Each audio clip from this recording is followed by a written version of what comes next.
శ్రీమాత్రే నమః. శ్రీ గురుభ్యో నమః. శ్రీ లక్ష్మీనారాయణాభ్యాం నమః. శ్రావణ మాసం అతి పవిత్రమైన మాసాల్లో అమ్మకి ప్రీతిపాత్రమైన అమ్మ అనుగ్రహంతో కూడుకున్నటువంటి విశిష్ట మాసమే శ్రావణ మాసం.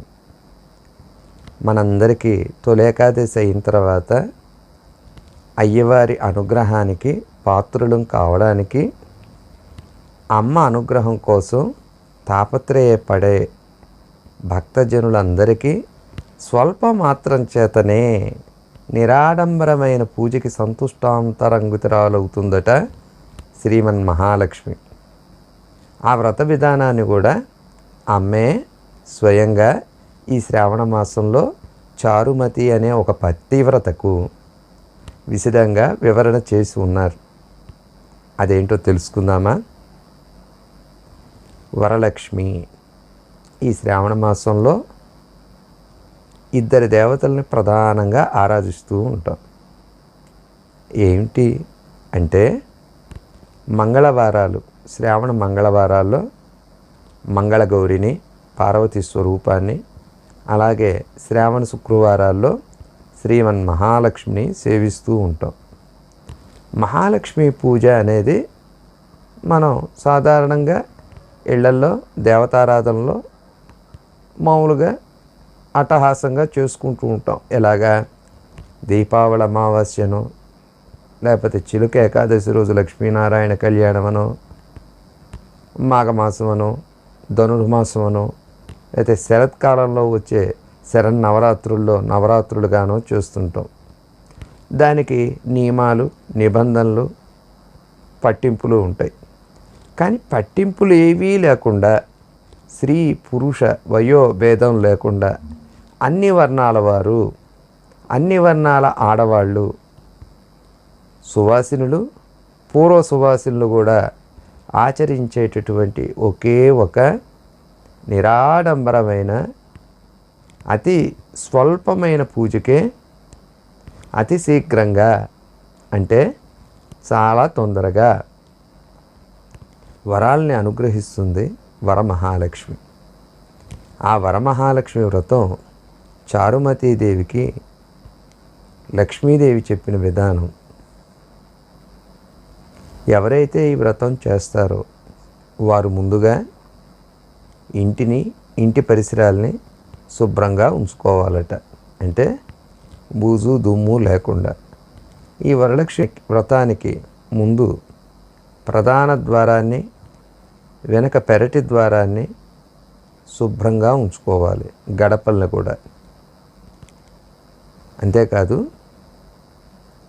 ముందు రోజే నేను ఈ వ్రతానికి మానసికంగా, శారీరకంగా సిద్ధంగా ఉన్నాను అని భర్త అనుమతితో భార్య, అలాగే వివాహం కాని కన్యలు తల్లిదండ్రుల అనుమతితో సంసార బాధ్యతలన్నీ నెరవేర్చి చివరి అంకంలో ఉన్న పూర్వ సువాసినులు కూడాను ఈ వ్రతాన్ని ఆచరించవచ్చు అని అమ్మ చెప్పారు. చారుమతికి వరలక్ష్మి స్వప్నంలో దర్శనమిచ్చింది ఈ శ్రావణ మాసంలో 2వ శుక్రవారం ముందు రోజు రాత్రి, అనగా గురువారం రాత్రి. ఓ చారుమతి, నువ్వు చారుశీలవి. నీ వంటి పతివ్రత మహాతల్లుల వల్లే కదా ఈ లోకం సుభిక్షంగా ఉండేది. కనుక నీవు తెలతెలవారుతుండగా లేచి అభ్యంగన స్నానం చేసి ఇంటి పెరటని, ఇంటి ముందు భాగాన్ని శుభ్రం చేసి, ఆవు పంచకంతో, ఆవు పేడతో శుభ్రం చేసి, అష్టదళ పద్మాన్ని వేసి, గడపలకి పసుపు రాసి, కుంకుమ పెట్టి, ఇంటిని శోభస్కరంగా అలంకరించి నీకున్న దానిలో, అనగా మామిడి తోరణాలతో నీ పూజాగృహంలో నీవు ప్రదక్షిణ చేసే వీలుగా ఒక పీటను పరిచి, దాని మీద పసుపుతో అలిది, ఆ పైన ఒక ఉత్తరీయాన్ని కప్పి, ఒక గిద్దెడు బియ్యం పోసి, దాని మీద నా స్వరూపంగా ఒక కలశాన్ని, అంటే మృణ్మయమైనటువంటిది, అంటే మట్టిది కానీ, రాగిది కానీ, ఇత్తడిది కానీ బంగారం వెండి కానీ కలశాన్ని పెట్టి దాని యందు నారాయణమూర్తి యొక్క స్వరూపం, ఇక్కడ బాగా గమనించండి, లక్ష్మీనారాయణులు ఇద్దరు వేరు కాదు, ఇద్దరు ఒకే స్వరూపం. వారిని విడిచి ఈవిడని విడిచి వారు ఉండలేనటువంటి అన్యోన్య దాంపత్యం కనుక నారాయణ అంటే నీటికి స్థానమైన వాడు కనుక నారాయణ స్వరూపాన్నైన జలాన్ని నింపి దానిలో కొద్దిగా పసుపు, కుంకుమ, చందనం, ఒక చిన్న రాగి నాణ్యం కానీ, లక్ష్మీ రూపు వెండితో చేసిన రూపు కానీ, ఒక పసుపు కొమ్ము ఆ నీటి యందు ఉంచి దానిపైన 5 మామిడి తోరణాలు పెట్టి ఆ పైన పసుపుతో అలదైనటువంటి పూర్ణ ఫలమైన కొబ్బరికాయని పెట్టి దానికి కుంకుమ రేఖలు దిద్ది అమ్మ యొక్క ప్రతిస్వరూపంగా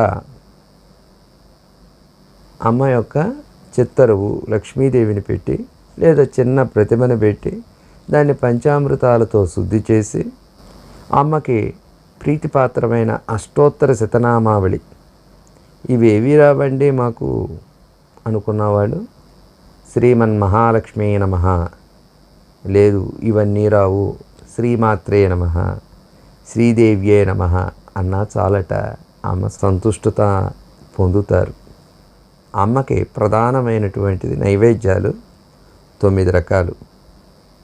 అమ్మ పూజ చేసేటప్పుడు కూడా చేతికి కట్టుకునే కంకణం లేదా తోరం కూడా 9 పోగులు చేసుకోవాలి. దానికి పసుపుతో అలది 9 ముడులు వేస్తూ 9 సార్లు అమ్మకి ఇష్టమైన నామాలు చెప్పుకోవాలట. అవి తెలియనప్పుడు శ్రీ అయి నమః, శ్రీమాత్రే నమః అనుకుంటూ ఒక్కొక్క ముడి వేసి దివ్యమంగళ ద్రవ్యాలైనటువంటి సువాసనలకి వాయనంగా ఇచ్చేటటువంటి ద్రవ్యాలు పసుపు, కుంకుమ, చందనం, గాజులు, ఆకు, ఒక్క, పళ్ళు, అన్నిటికన్నా ఇష్టమైనటువంటి అమ్మకి పెట్టి అమ్మ యొక్క ప్రతిస్వరూపంగా భావించి 9 మంది ముత్తైదువులకు ఇచ్చే వాయనంలో ప్రధానంగా మధుర పదార్థాలు. అమ్మకి ఏవి ఇష్టం? వరలక్ష్మికి చలిమిడి, పూర్ణం బూరె, గారె,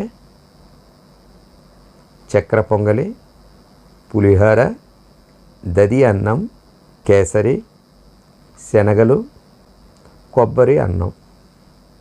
దీనిలో శనగలు అనేవి అపమృత్యు నివారణ, అనారోగ్య సూచనల్ని దూరం చేసేటటువంటి శక్తి నానబెట్టిన శనగల యందు ఉంటుందట. ఆ శనగల్ని దానం చేసిన వారు, పుచ్చుకున్న వాళ్ళు ఇద్దరు అనారోగ్యం నుండి బయటపడి ఆరోగ్యవంతులు అవుతారట. ఎన్ని ఆరోగ్య సూత్రాలు చెప్పారో చూడండి లక్ష్మీదేవి. ఇవన్నీ కూడా సిద్ధం చేసుకొని చక్కగా తన కథని చెప్పుకోమన్నారు. ఏంటా కథ? పూర్వకాలంలో దుర్వాసో మహర్షి వైకుంఠానికి వెళ్ళినప్పుడు లక్ష్మీనారాయణులు సేవించినప్పుడు లక్ష్మీదేవి దుర్వాసుడి యొక్క భక్తి ప్రపత్తులకు మెచ్చి ఆయన మెడలో తన మెడయందు అలంకరించుకున్నటువంటి అద్భుతమైన పూలహారాన్ని వారికి ఇచ్చిందట. తల్లి బిడ్డను ఆశీర్వదిస్తూ ఇచ్చింది. ఎలాంటి తల్లి? అష్టైశ్వర్యాలని ప్రదానం చేసే శ్రీమన్ మహాలక్ష్మి. వారెంతో దాన్ని శ్రద్ధాళువయ్యి దుర్వాసో మహర్షి కళ్ళకద్దుకొని తీసుకొని బయలుదేరారట. అలా బయలుదేరి స్వర్గలోకానికి వస్తున్నారు దుర్వాస మహర్షి. వస్తున్నప్పుడు ఇంద్రుడు తన వాహనమైన ఐరావతం మీద అధిరోహించి వస్తూ ఉండగా దుర్వాసో మహర్షి ఆ మాలని ఇంద్రుడికి ప్రదానం చేశారు. సాధారణంగా భగవంతుడి యొక్క అనుగ్రహం కలగాలంటే భగవంతుడు ధరించినటువంటి మాల అనగా ఉచ్చిష్ట మాలని మనం కళ్ళకద్దుకొని తల మీద పెట్టుకొని తర్వాత మన మెడలో వేసుకుంటాం. దానివల్ల భగవద్ అనుగ్రహానికన్నా ముందు శ్రీమన్ మహాలక్ష్మి యొక్క అనుగ్రహం కలుగుతుందట.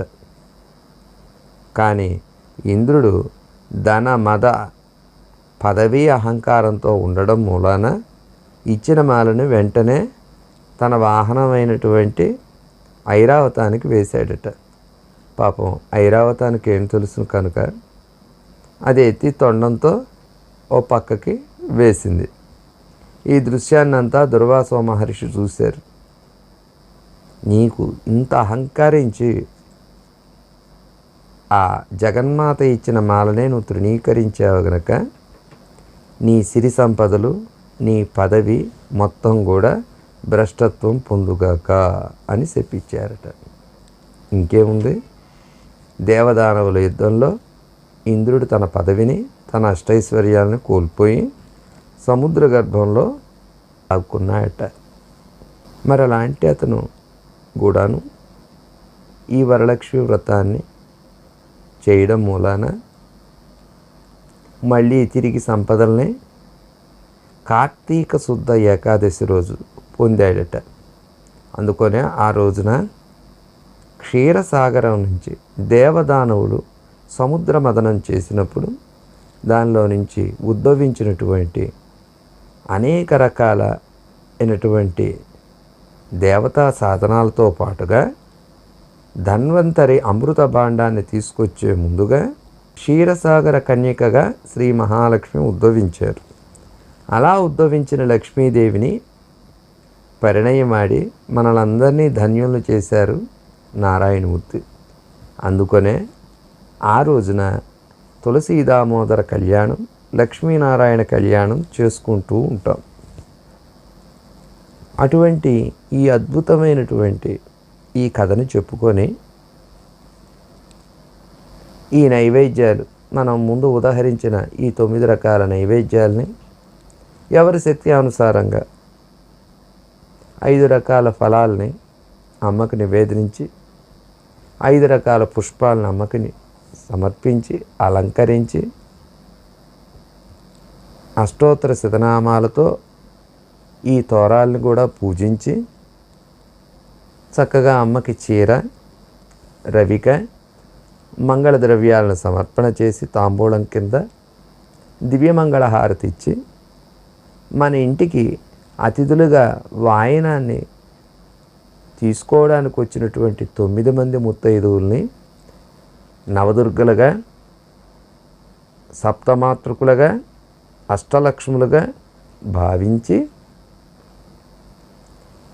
ఈ వాయనంలో పెట్టేటటువంటి మంగళ ద్రవ్యాలతో పాటు అమ్మ యొక్క ప్రతిస్వరూపంగా నైవేద్యంగా సమర్పించిన ఈ భక్ష్య, చోహ్య, లేహ్య పదార్థాలని ఈ వాయనంతో పాటుగా వారికి కూడా సమర్పణ చేయడంతో వరలక్ష్మి సులభంగా సంతుష్టాంతరంగితురాలు అవుతుంది.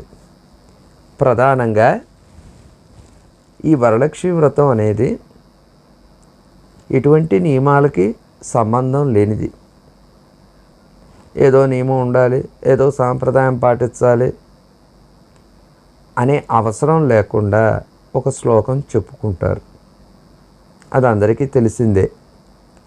శుద్ధలక్ష్మి మోక్షలక్ష్మి జయలక్ష్మి సరస్వతి శ్రీలక్ష్మి వరలక్ష్మి చ ప్రసన్న వరద శుభ. వరద శుభ ఎప్పుడు కూడా ఇలా 2 చేతుల్ని వరప్రదాయినిగా, అంటే లక్ష్మి ఒక చెయ్యి అభయహస్తం, ఒక చెయ్యి వరద హస్తంగా ఉంటుంది. కానీ ఈ వరమహాలక్ష్మికి 2 హస్తాలు కూడాను ఇలా వరప్రదం చేస్తూ ఉంటుందట. ఎప్పుడూ ప్రసన్నంగానే ఉంటుందట అమ్మ. అంటే ఎప్పుడు నవ్వుతూనే ఉంటుంది. ఏంటి ఈ నవ్వు కారణం అంటే హృదయాంతర్గతంగా చేసేటటువంటి అద్భుతమైన ప్రేమతో, విశ్వాసంతో అమ్మా నువ్వు ఇక్కడ ఉన్నావు, నా మొర ఆలకిస్తున్నావు అని మనం ఎప్పుడైతే ఆత్మ నివేదన చేస్తామో ఆవిడికి కావలసింది కూడా అదే. అందుకే సులభ ప్రసన్నురాలు. అందులోనూ ఈ శ్రావణ మాసంలో చూడండి విచిత్రం, ఆడవాళ్ళకి సంబంధించినటువంటి ఋతుక్రమ ఇబ్బంది కూడా కలగనటువంటి వారంలో, అంటే వరలక్ష్మి వ్రతం సాధారణంగా ఎప్పుడు చేస్తాం మనం? శ్రావణ మాసంలో 2వ శుక్రవారం రోజున చేసుకుంటాం. అది తప్పిస్తే 4వ శుక్రవారం. ఎంత సులభగ్రాహ్యమైనటువంటి విధానం ఇది. తనే అనేక మెట్లు దిగి వచ్చి భక్త పరాధీనతలో తన భర్త కన్నా తనే ముందు ఉంటానని చెప్పేటటువంటి సందర్భమే వరమహాలక్ష్మి వ్రతం.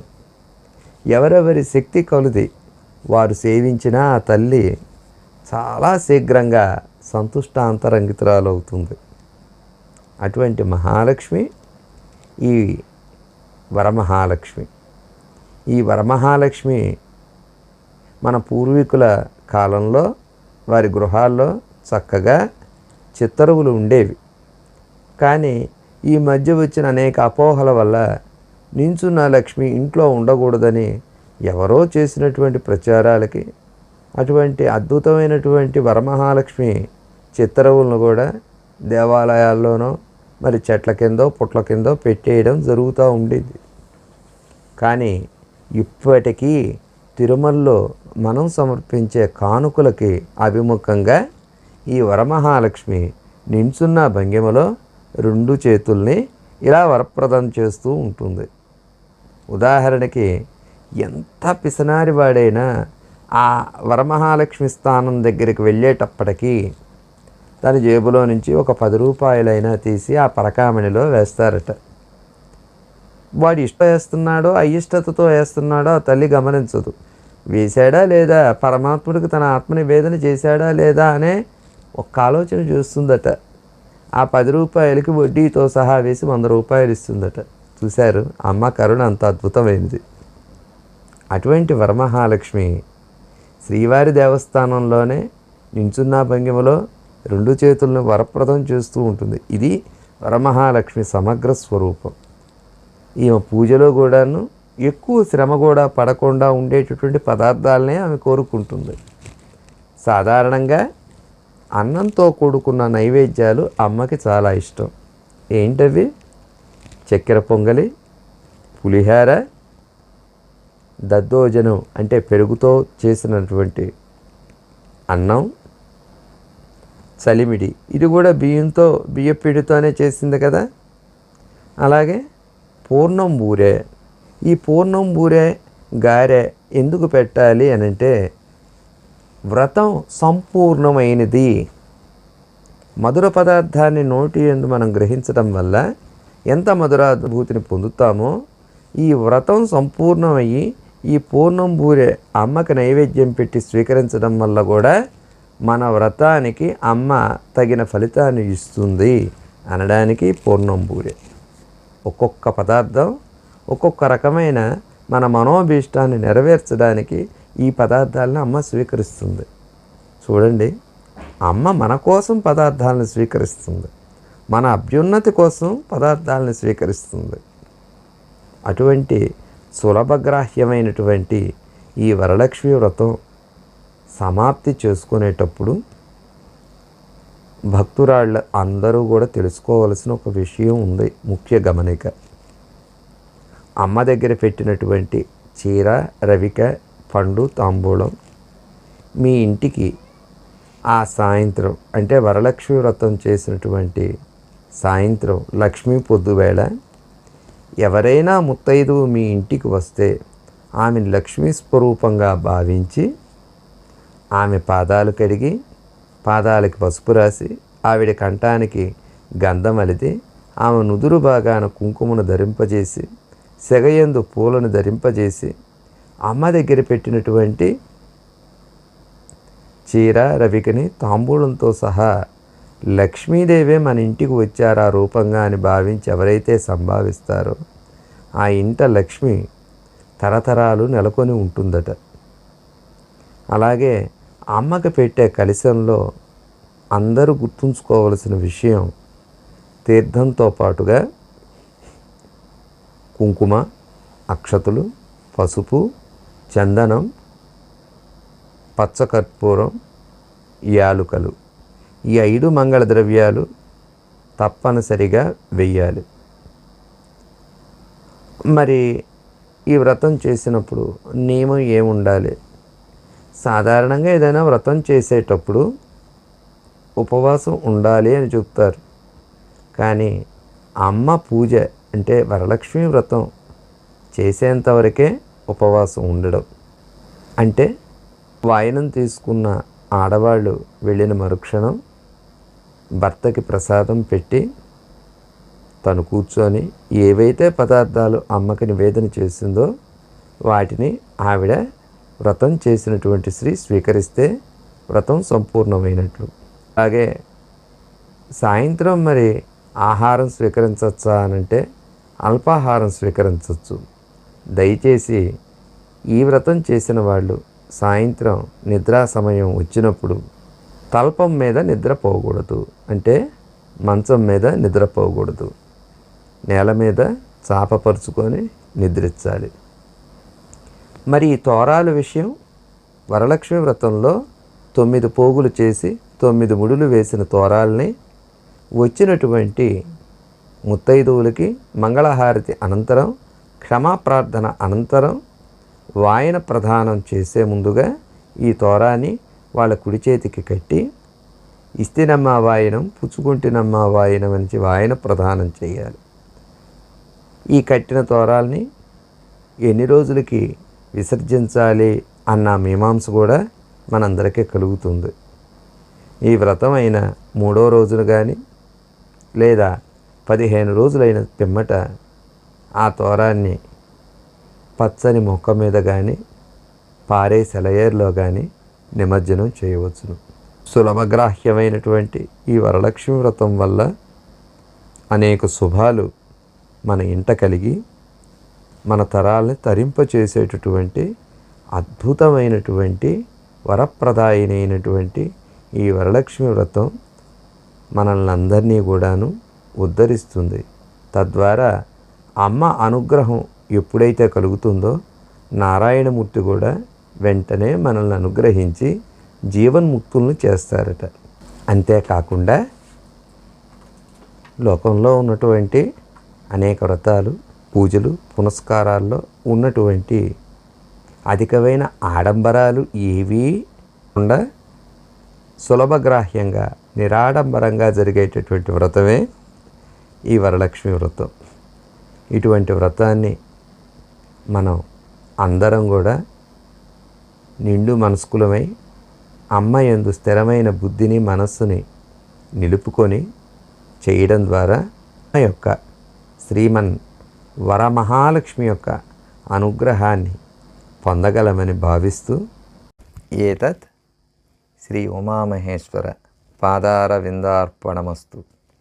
సర్వే జన సుఖినో భవంతు. సమస్త సన్మంగళాని భవంతు.